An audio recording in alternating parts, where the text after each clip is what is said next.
दोस्तों, जयपुर जंक्शन से एक स्पेशल ट्रेन दिल्ली के लिए रवाना होने वाली थी। प्लेटफार्म पर हजारों लोग बैठे थे और उन्हीं के बीच में एक लड़की भी बैठी थी।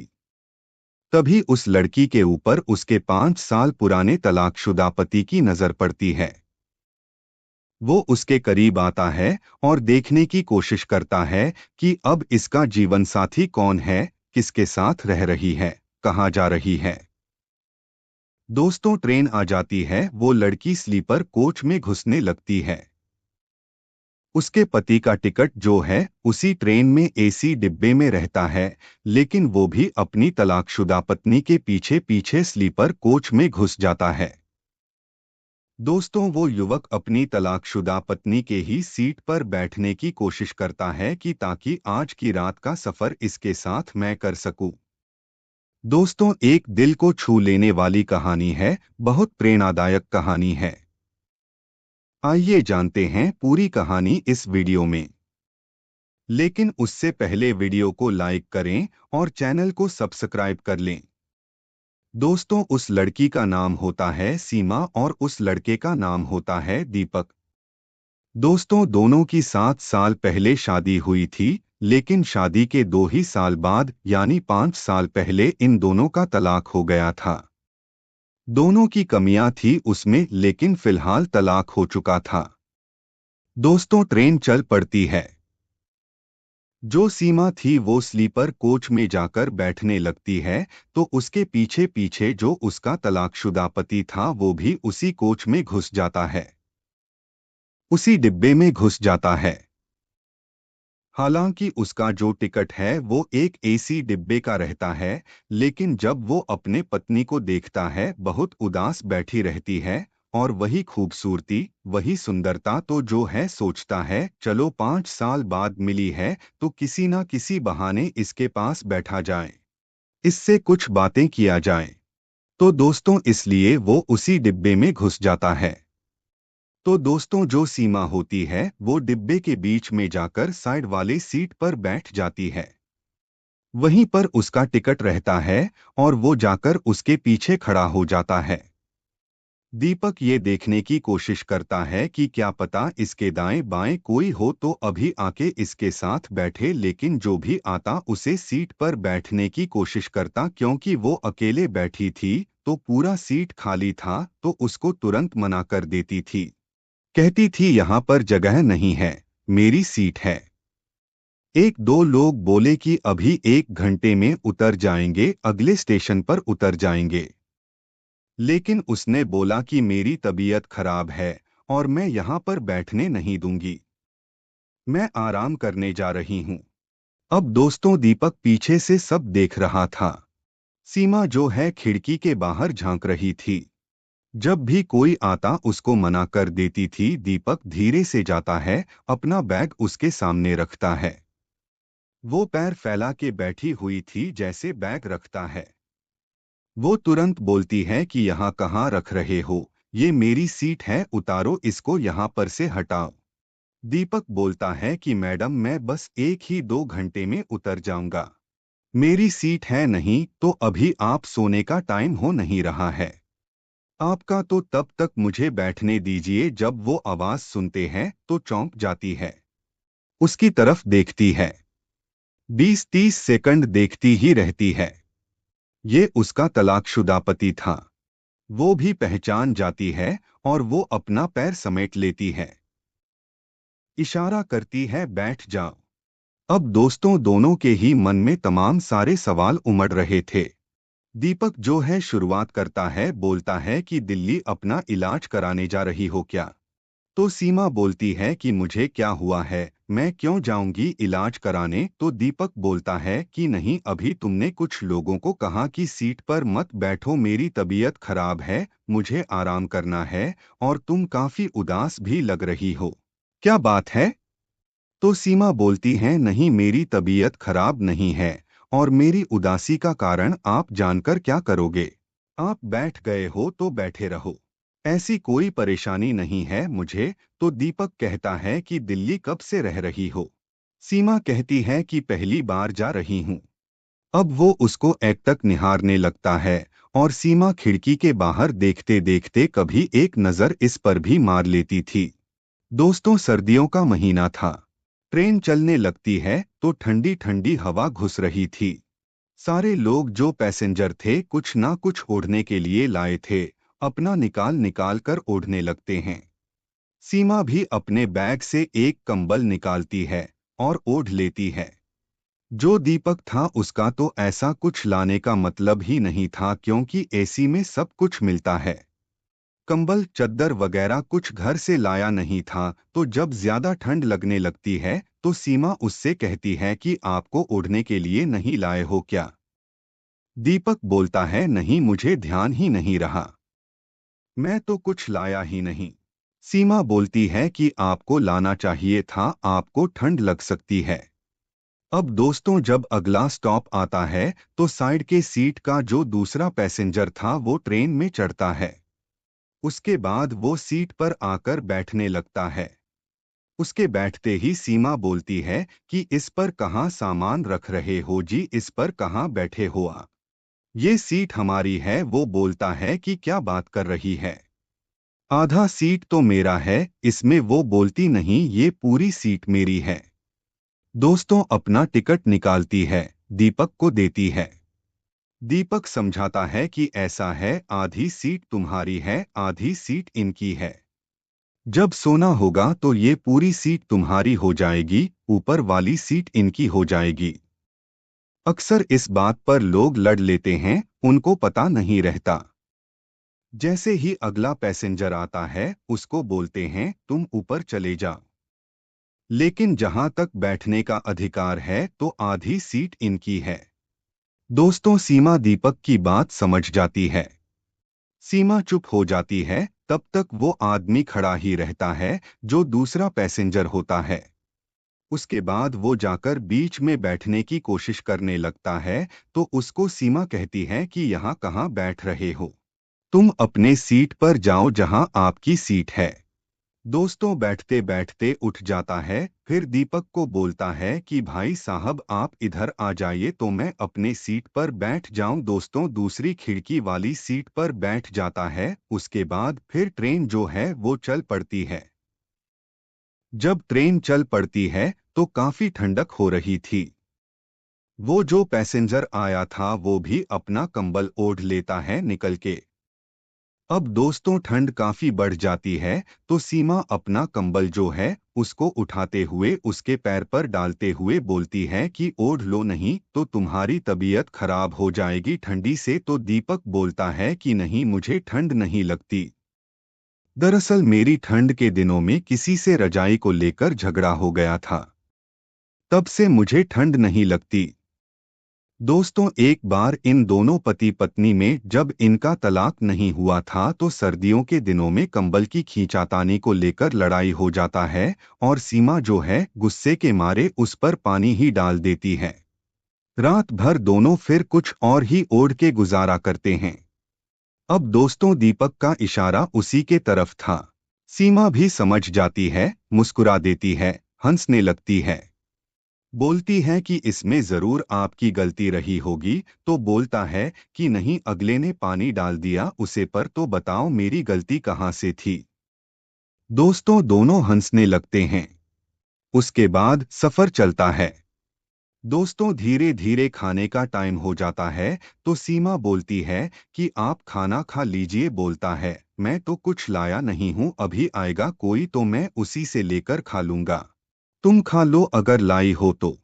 तो दोस्तों, सीमा कहती है कि हाँ, मेरे तो खाने का टाइम हो रहा है, आपका तो कुछ और ही टाइम हो रहा होगा, आपने बैग में रखा ही हुआ होगा, अभी आपका शुरू हो जाएगा। दीपक बोलता है कि अरे यार नहीं, ऐसी बात नहीं है जैसा तुम समझ रहे हो, ऐसा कुछ भी नहीं है, मैंने पीना छोड़ दिया। सीमा हैरान रह गई, बोली कब से? तो उसने बोला 4 साल हो गए मैं नहीं पीता और ना ही कभी पीऊंगा। सीमा कहती है कि आप झूठ बोल रहे हो, मुझे तो यकीन ही नहीं हो रहा है। वो कहता, नहीं यार, वाकई में तुम्हारी कसम मैं नहीं पीता। तो सीमा बोली कि मैं कौन होती हूँ मेरी आप कसम खा रहे हो। बोलता है किसी की भी कसम खुलवा लो यार, माँ कसम मैं नहीं पीता। दोस्तों सीमा हैरान रह जाती है, बोलती है कि जिसके लिए आप सब कुछ छोड़ दिए, सारा कुछ इतना हो गया, आपको पता ही है, आप जाकर अब शराब छोड़े, काश आप पहले छोड़ दिए होते। खैर जो भी है अब से आप सुधर जाओ, मैं तो भगवान से यही दुआ करूंगी। सुनकर मुझे बहुत खुशी हुई कि आपने छोड़ रखा है। सच बताओ मैं दिल से कह रही हूँ, मुझे बहुत सुकून मिला आपकी ये बात सुनकर। दोस्तों सीमा और दीपक के बीच में तलाक का सबसे मुख्य कारण जो था वो यही था कि वो जो है शराब का बहुत बड़ा आदी था। अपने माँ बाप की भी नहीं सुनता था, हमेशा शराब पिए मस्त रहता था, सीमा से भी मारपीट करता था और उसके इन्हीं आदतों से वो 2 ही साल में तंग आ गई थी। खुद उसके जो सास ससुर थे यानी दीपक के जो माता पिता थे उससे यही कहते थे कि बेटा देखो ये तो सुधरेगा नहीं, अगर तुम अपना कहीं और दूसरा देख लो तो शायद तुम्हारी जिंदगी जो है वो कट जाए। इसके साथ ये तो बहुत ही नालायक है, निकम्मा है। दोस्तों बहुत उसको समझाया लोगों ने, हालांकि वो दीपक को बहुत चाहती थी लेकिन उसके इसी आदत से परेशान रहती थी। अंत में हार मानकर उससे तंग होकर उससे तलाक ले लेती है। फिर सीमा कहती है कि वाकई में मुझे यकीन नहीं हो रहा है, मुझे बहुत खुशी हुई। और बताओ घर में कौन है, मम्मी पापा कैसे हैं, आपकी छोटी बहन कैसी है, मुझे उसकी बहुत याद आती है। दोस्तों जो दीपक की छोटी बहन थी अपनी भाभी को बहुत मानती थी। दीपक बोला घर में सब ठीक है और छोटी बहन की भी शादी हो गई 2 साल पहले। फिर उसने बोला कि आपने अपना नहीं किया। फिर उसने कहा नहीं मैंने नहीं किया, गांव में मेरा नाम काफी खराब था तो गांव छोड़ के मैं दिल्ली में ही रहता हूँ, माँ बाप भी वहीं रहते हैं, लेकिन अब पहाड़ जैसी जिंदगी है, कट नहीं रही है, सोच रहा हूँ कहीं शादी वगैरह कर लूं। फिर दोस्तों सीमा से पूछता है कि तुमने शादी किया कि नहीं, अपनी बताओ। सीमा कहती है कि अभी तक तो नहीं किया लेकिन मैं दिल्ली इसीलिए जा रही हूँ, मेरी एक फ्रेंड है उसने कहीं रिश्ता लगा रखा है तो शायद मेरी हो जाए 1 महीने 2 महीने में। दीपक जब ये बात सुनता है तो थोड़ा उदास हो जाता है। फिर वो बोलता है कि अब मैं किसी को परेशान नहीं करता, मैं पीता खाता नहीं, सुधर गया हूँ, कमाने खाने लगा हूँ। उसकी मंशा यही थी कि शायद सीमा बोल दे कि अच्छा ऐसी बात है तो मैं अब आपके साथ रहने के लिए तैयार हूँ। लेकिन सीमा बोली कि चलो अच्छी बात है, मैं भगवान से यही दुआ करूंगी कि आपको सलामत रखें और आप ऐसे अपनी आदत को बनाए रखें। अब आप शादी कर लीजिए, कोई भी आपके साथ खुश रह सकती है, उसे कोई परेशानी नहीं होगी, तो भगवान से यही दुआ करूंगी कि आपकी शादी जो है वो जल्दी हो जाए। दोस्तों रात काफी हो गई तो सीमा कहती है कि 2 रोटी लाई हूं चलो खा लेते हैं। दीपक कहता है कि 2 रोटी में ना तुम्हारा पेट भरेगा ना मेरा पेट भरेगा, क्या फायदा। तो बोली कि चलो पति पत्नी ही समझकर मिल बांट कर खा लेते हैं, जो भी हमारे पास है हमने बहुत एडजस्ट किया हुआ है। पहले तो अब आप अच्छे भी हो गए हो तो चलो कम से कम आज मेरे हाथ की बनाई हुई 1 रोटी आप खा लो। दोस्तों इतनी देर में ट्रेन में बिरयानी बिरयानी बिरयानी बेचने वाले आ जाते हैं। 2 बिरयानी लेता है और उसके बाद दोनों खुशी खुशी खाते हैं। खाने के बाद जो दूसरा पैसेंजर था वो बोलता है भाई साहब मैं तो जा रहा हूं पर अब आप लोग सोइए, कोई दिक्कत नहीं है। दोस्तों फिर उसके बाद दोनों इधर उधर सर करके सो जाते हैं, वही कंबल ओढ़कर सो जाते हैं। अब दोनों को नींद नहीं आ रही थी, उसके ख्याल में यह सुधर चुका था और इसके ख्याल में कि मेरी इतनी खूबसूरत बीवी थी मुझे छोड़कर मेरी शराब की वजह से चली गई, दूसरी शादी करने जा रही है, काश मुझे अपना लेती या मैं इसे हिम्मत कर पाता कहने के लिए कि मेरे पास आ जाओ, फिर से यही दोनों सोच रहे थे। आधी रात से ज्यादा गुजर गई तभी जो है सीमा उठती है और कहती है कि आपको सर्दी लग रही है क्या? तो बोलता है कि हाँ लग तो रही है, क्या करूं फिर? तो सीमा अपने बैग से मफलर निकालती है और उसके कानों में बांध देती है, बोलती है ठीक से सो जाओ आ। दोस्तों सुबह हो जाती है, दोनों चाय पीते हैं, नाश्ता करते हैं। दोस्तों ट्रेन जब नई दिल्ली रेलवे स्टेशन पर पहुंच जाती है, दोनों उतर जाते हैं। दीपक जो है उसको मफलर देने लगता है जो उसको दे रखी थी, बोला बहुत अच्छा मफलर तुमने बनाया है, लगता है हाथों का ही बनाया हुआ है, ये तो जेंट्स मफलर है। तो बोली हाँ मैंने उनके लिए बनाया है जिनसे मैं शादी करने जा रही हूँ, आप चाहो तो इसको रख लो, मैं दूसरा बना लूंगी।